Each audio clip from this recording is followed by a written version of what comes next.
Please subscribe our channel for more videos. Good morning to all. I am Nithu from grade 3 Maths. Today I am going to do some science experiments on properties of air. My first experiment is air occupies space. Take a balloon, blow it.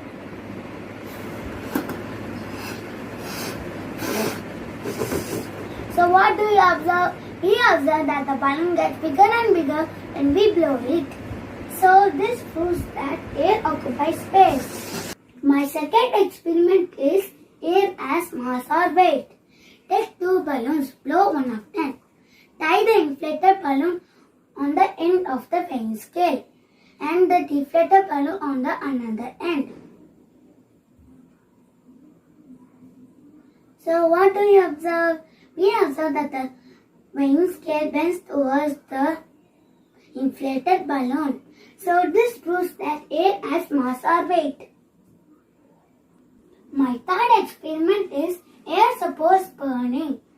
Take two candles and light it up.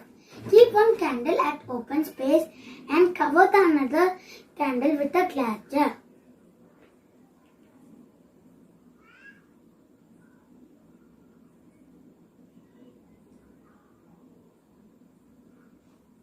So, what do we observe? We observe that this candle stops burning after some time. But the candle kept in open space continues to burn as it gets supply of oxygen. So this proves that air supports burning. My last experiment is air exerts pressure. Take one glass filled with water and a piece of cardboard. Now place the cardboard on the top of the glass. Now slowly turn the glass upside down. So what do we observe? We observe that the cardboard does not fall down from the glass. This is because air exerts pressure on the cardboard and stops it from falling down. So this proves that air exerts pressure. Thank you.